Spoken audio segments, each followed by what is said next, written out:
How's it going, everybody? It's Nova, and welcome back to another episode from the KerPOWcraft server. It is episode number 27, and right off the bat, you guys might already be hearing something different. I actually got a new microphone, or new audio system. I didn't actually use a microphone to record.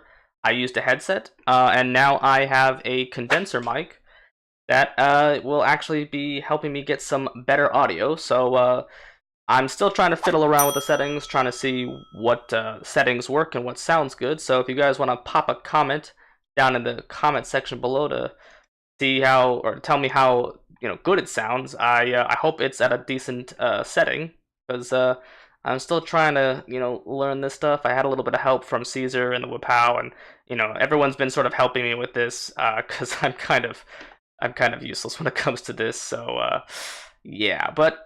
Either way, we're starting this episode off actually at Cesar's base. So from the last episode, I will toss it up in the cards above. But we pranked him pretty hard, as you can tell. I'll also put a link to his episode in the description below of him reacting to the prank, which, oh man, it was amazing. I couldn't have expected a better reaction.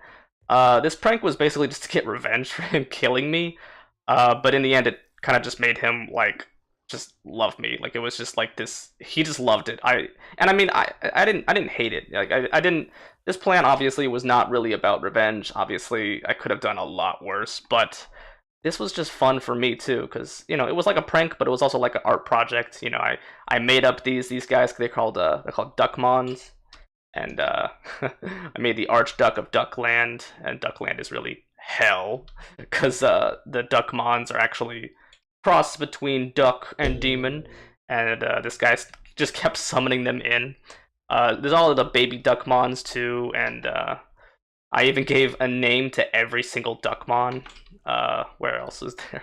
I kind of want to see, like, I watched his video, and his reaction was so amazing.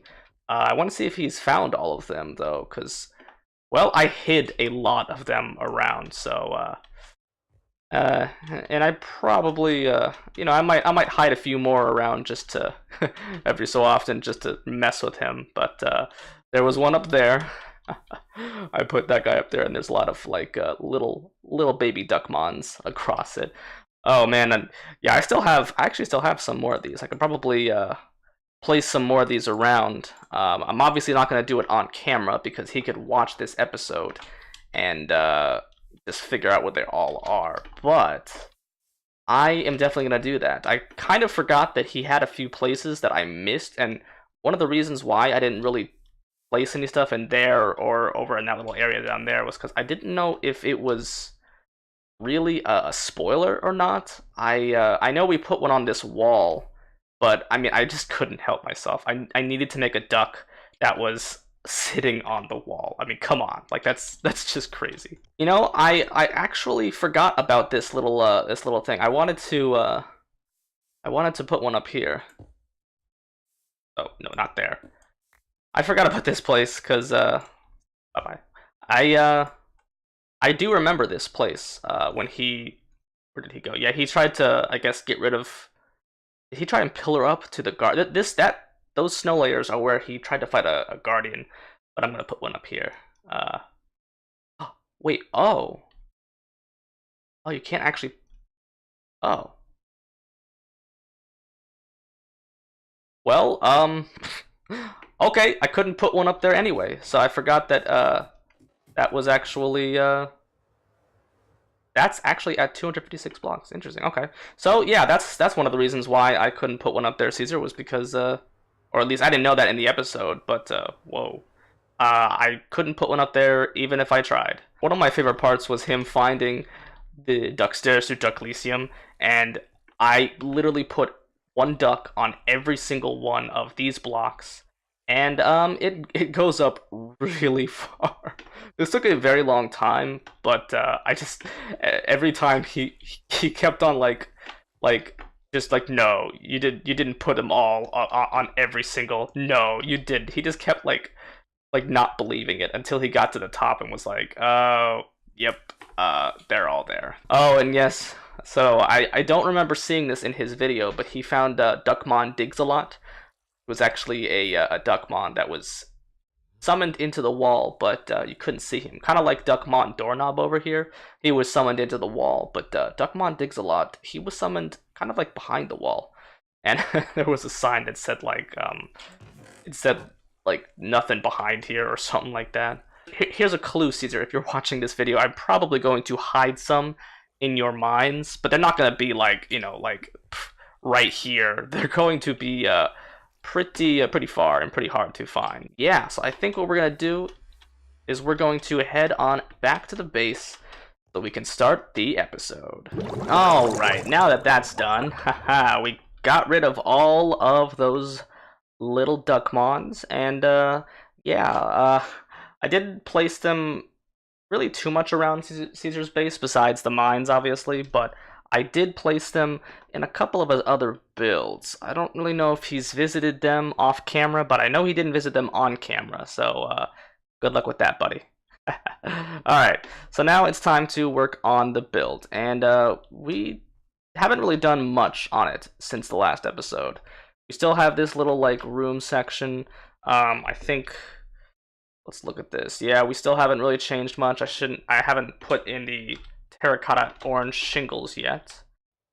Oops, I should have some. Yeah, let's try adding them. Let's see what happens. Let's do this, and then we go that. I just want to see what they look like. I guess we can keep. Whoa. See, that doesn't look that bad. I'm not hating that. I wonder if we can just get rid of these nether rot. I'm gonna do that really quickly. I'm gonna do a little cut, and I don't know why that's there. Actually, I do remember that, but I'm gonna do a little cut, and I want to see what it looks like with all of these nether rot slabs being replaced by the orange terracotta. Actually, yeah, this looks a lot better. I'm not gonna lie. I do like that it's the orange terracotta slabs, or shingles, I mean, are a bit closer to the normal terracotta shingle slabs and the granite slabs. I don't know. I really wish that the granite slabs were just a little bit darker, but I guess you gotta, you know, you get what you get and you don't get upset, right? I guess that's just how the saying goes. But yeah, I do like this a lot better than I did the netherrot slabs. Netherrot is a really cool looking block, but sadly it just doesn't go right now. And I think that this is a lot better and a lot more keeping with the whole design and texture that I'm going for. Even though this texture right here looks a lot bolder than the actual like wall texture and or the rest of the build's texture, I still think it fits a bit better, and it does provide a little bit of good variation, I think. I mean, not as like extreme as that was, but a decent amount of variation is probably making this build look a lot better. And I'm saying this right now because there's only like one little area done, so we got to actually work on getting all the other stuff done, all the other slab cases done. So we're gonna do that in the form of a time lapse.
So I hope you guys enjoyed that little time lapse.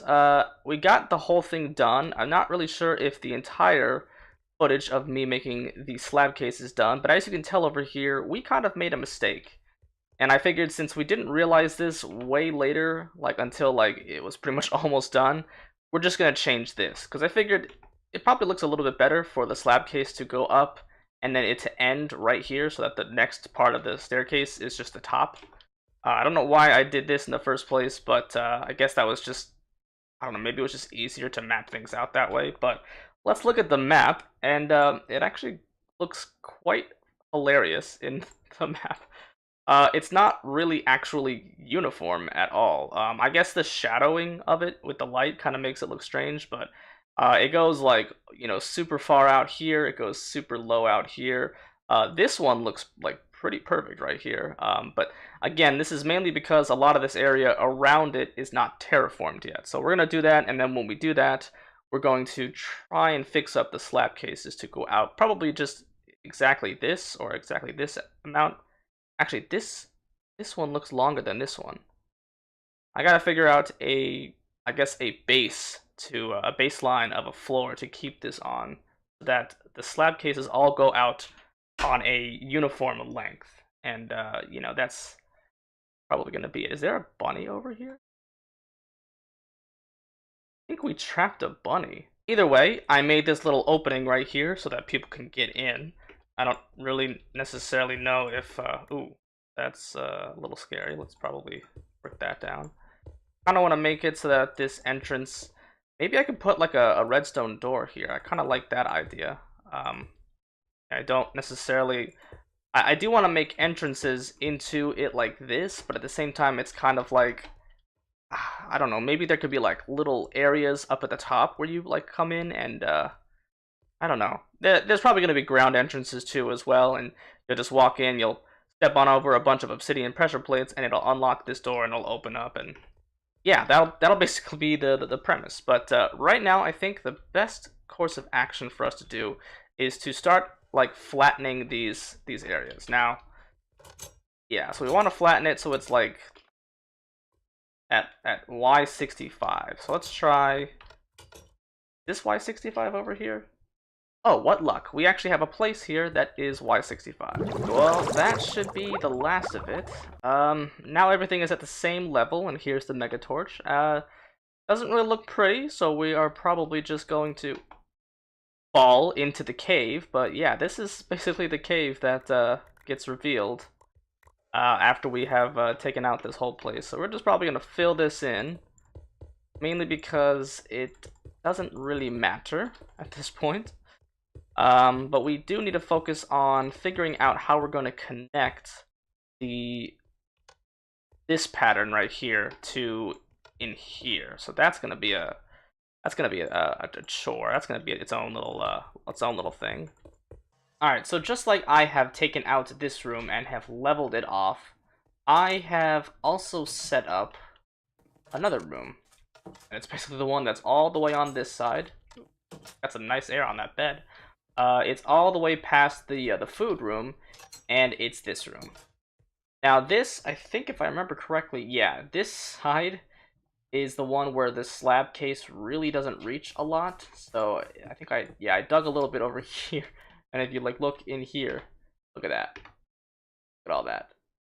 But yeah, we'll have to work on that area when we extend the slab case. But I kind of had an idea that I wanted to work on for this room. Now, this room right here is obviously the room that is like got all the crops, and it's where I store all of the crops as well, because we can't just keep them there. It's also where I have the nano farm, one that is really loud, and that's pretty much it. We also have a few other drawers over here that's just for ingredients, because I mean, I do want to make kind of like this whole area, or maybe even like incorporate a little bit over here too, kind of just an area for ingredients, while this is the plants that we have, and the fruits and vegetables and stuff like that, and the stuff that you can get from these farms. All the ingredients that you can make will be right here. Now, I know there's probably a lot of other things that I could put in here, like the trees. I could also put like get the pepper. Where is it? Yeah, see, we got this pepper right here, And this pepper comes from the peppercorns, which actually come from a tree. They don't come from their own like little plant. So there could be a room like that. Like I could have maybe made this room into that. And who knows? Maybe there will be like, an above section that has the trees going. But I think what I really wanted to make this room into was kind of like a bulk food storage. Because, I mean, at the moment, we really only have, like, we've only been eating cooked fish, right? It's okay in terms of how well it still does 2.5, but I really want to try and master, like, all of the foods that we can make in this game. And I think that this right here, this room would be the perfect place to store it all. So that's kind of what the rest of the episode's going to be about. I'm going to be a chef. I'm going to be making up all this awesome cuisine. And wow, that's a lot of different types of juice. 25 different juices. I mean, that's 25 different drawers of juice. I don't even know if I'm going to make all the juice. I mean, that's... Maybe we could cut out the drinks. You know, I mean, do I want to cut... I don't want to cut out the soups. But maybe we can cut out the drinks. Okay, so yeah, there's going to be a lot of different stuff that we're doing. I've never ever fully, kind of explored this mod, and I don't know. I mean, we're definitely not going to finish it all today, but we are definitely going to try. I honestly wish that Mojang would add more foods to Minecraft, because I mean, come on, like really, there's not really there's no limit to the amount of stuff that you can do. What, a lemon cupcake? Nice. Oh my god. I mean, and a lot of these items, they don't, like, you can't make slime gummies into anything else, right? There's really no point into making slime gummies because they only heal 1 hunger bar. But I just want to make them for the fact that, I can have them. Maybe I could use this as a reason to make another shop at spawn. Just make like a total like food shop, like really cheap food, or versus like cheap food versus like expensive food. I don't know. I'm really kind of excited for this because this is a very big task. And I mean, I'm already doing a big task, which is working on the base, but yeah, that's not going to get finished in one episode. It's going to take a while, so I think what I'm going to do is I'm going to kind of vary episodes, like have a little bit of work time and then do something else. So, as you can tell, yeah, I have spent a lot of time working around here. I guess we'll start here. I got rid of all of the crop farms, this side and that side over there. I have switched it up with trees. These are dirt blocks where I'm going to be placing these saplings. And I have some of the saplings right here. Basically, how many of these do we have? In each room, we have a 4x4 square for 4x4 amounts of trees. So that's 16 for each thing. That's 32 trees. And there are, I think, 35? There are 37 saplings, that's why. So there are 37 saplings that can grow different types of fruit trees. I did not want to grow paperback saplings because they don't give you food, it gives you paper. And spiderweb saplings. So there's really only 35. So we basically have room for 32 trees, so that means that 3 of the trees are not going to be present. And most likely they're just going to be, like, I don't know, some of the trees that you can kind of interchange the fruit from them in other recipes, and they're not necessarily, like, specific for specific recipes. I mean, like, there's a lemon and a lime tree, so we could probably not do the lime tree. I don't really know. Alright, so I don't actually know. Yeah, so it looks like there's a block that always goes into the tree. So if I get rid of... Oh. Well, okay, whatever. But if I get rid of these 2 blocks, and then I can replace this dirt with the floor, so now I can actually walk. We just come up to one of these guys, and we go like that. And it will just basically continuously drop almonds for us. And the reason why I took down the crops is because of this trapdoor right here. I guess if you guys remember in the previous clips, there used to be a nano farm here. Well, we moved it down here. And yeah, so anytime that we need more crops, we can just come down into the nano farm, switch it on, and wow, that's loud, and get lots and lots of crops. We also got this little market block, and this actually, you can buy a lot of stuff. You can buy basically any seed And also any sapling, you can even buy leads, you can buy name tags, you can buy queen bees, which is awesome because I want to do more of that, get some more honey. You can even buy bone meal. And weirdly enough, you can also buy spawn eggs, which is kind of strange. What was that, number 12? Oh, horse, okay. But we can also get the saplings here, all the fruit saplings that we needed. So if we are missing any of them, we can buy those. And if we are missing any of the other stuff, like the crops, like these stuff right here, then we can buy one of those. It's kind of like a villager almost in the sense of it, but for Pam's Harvestcraft stuff and for some farm animals. And you guys might notice that these are now empty. I've basically taken all the contents out and put them in these chests because I want to reorganize everything. Like I want to put like, you know, the wheat next to the rye and the barley wherever it is, and basically all the stuff that kind of looks similar. Or maybe just color coded as well. I mean, who knows? Oh, that's where it is, the barley. But I did want to make. I mean, we left the spice leaf in there because that one took. There was a lot of them in there. But I wanted to make one of the sections, just for kind of the fruit that we get from the trees. Because I think, if I'm not mistaken, this is a 5 by 5, which is 25. So I think there are about 30. So yeah, if there's going to be 32 different trees, then, I mean, we can store 25 of them in one, and then maybe include, like, I don't know, like, that last 7 over here. These are the main 35, like, most used ingredients in Pam's Harvestcraft. I mean, I haven't put them in yet, but these drawers are going to contain those ones. I think they basically contain all of the ingredients that use recipes for 7 different pages and up. So I think the highest is sugar. It has like 80 something different pages, and then salt has like 70 different pages. So, you know, this arch right here is going to include the first 10 most used ingredients. This arch is going to include the second most used ingredients in that number of 35 ingredients, and then these sides are going to include, you know, the last couple of like ingredients on that list. We have fresh milk here. We have heavy cream. We have butter. We have all this stuff. The silken tofu. Let's look at how to make that. I don't really know exactly how to get tofu. That's the one thing I'm trying to figure out here. Okay, so I looked up on the wiki, and the way to get tofu is you put the soybean into this machine called the presser. And, yep, see, it's already starting to work. It's gonna do something. Oh. Okay, so that's where the silken tofu comes from. And it also gives us grain bait. How do you make firm tofu, though? That's the thing. Do you just, like, I don't know, like, put this into there? I'm guessing that's how you make firm tofu. You just continuously press it?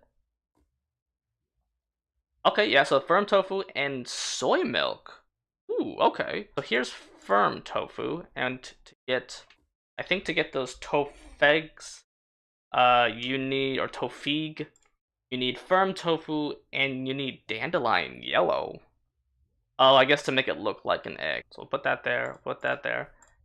And awesome, now we have 10 raw tofeg. So let's put that over here. That could be the tofu side, I guess, of the main thing. So the last 2 things on the main arch are cheese and cooking oil. So let's look at cooking oil. Oh, okay, so tea leaf in a juicer just gives you cooking oil. And we have a couple of stacks here for that. So let's get the juicer. Should put back the cutting board. And why not just put all of them? Alright, so now we have a stack of cooking oil. We can put that there. And cheese. I think we have to use butter to get cheese. Oh, no, we just need milk and salt and the pot. Can't really do shift click on Pam's Harvestcraft, but that's fine. Alright, so that should be all of the main ingredients, or at least the top 10 most used ingredients in recipes, all fixed up right there. I do have some other plans. I want to set up those ground traps and the water traps, and I was thinking that in here we're gonna have all of these storage, but maybe what I could do is I could try and make like a glass floor, and underneath it is where all the ground traps and the water trap is, and you know, there could be some hopper ducks that bring it up to like some sort of storage area. Maybe it could actually be stored somewhere in here. I don't know. Okay, so this is the design of the little farm that I am working on. Now, obviously this room, like I said before, is going to be the pantry for all of the foods and a lot of the kind of more lesser used ingredients, kind of like this bubbly water right here. But this is going to be the farm where I get, I think, like just kind of like the stuff that you can't get from the fish farm.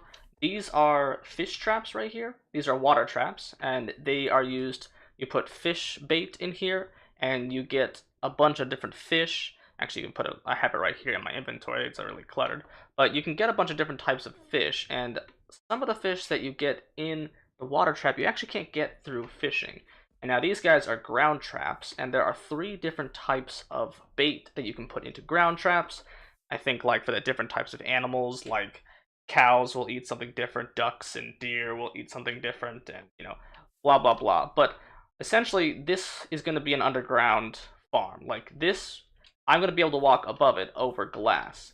What I wanted to do was I wanted to sort of automate this a bit. So obviously you can automate this by putting hoppers, and then I would just fill this chest with whatever bait that I wanted to put in here, and that would automatically be placed into here. And then where this leads, it would go down into here, and this is the bottom of it, and I would have hoppers, kind of like coming down, and then they would link up to this hopper, and then they would link up to this hopper, and then they would link up to some hopper ducts, and they will most likely lead up to like maybe like right here. I'll place a chest, sort of like up.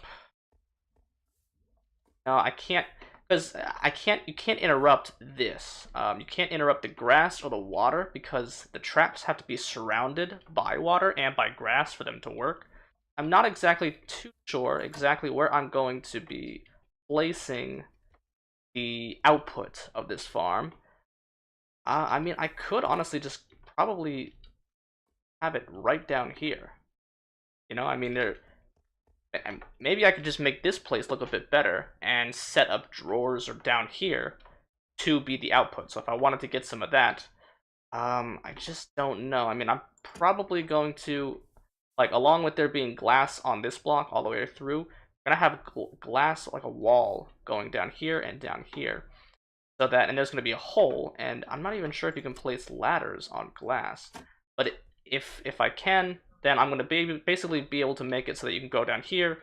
Initially, I was going to make it so that this was a way to like fix the contraption if somehow it got broke, or I don't know, I wanted to change it up a bit. But now, I mean, I'm thinking that, yeah, it might be a decent thing to have the output just go below the farm. I mean, to be honest, this farm, I don't know, it just looks kind of cool walking over something. I mean, I don't know, it's not really one of those things that'll move, so it's not like you'd be walking over it and it would be moving while you're walking over it. But I think that it would look kind of cool. So I'm going to be trying to work on some of this stuff off camera a bit, so probably in the next episode you guys will see that this area will be somewhat done, and we'll have a bit more, of the ingredients and food possibly will be being stored into this place already. But with all that being said, this is the end of the episode. If you like what you watch, click that like button, and if you want to see more, definitely subscribe. See you guys in the next episode.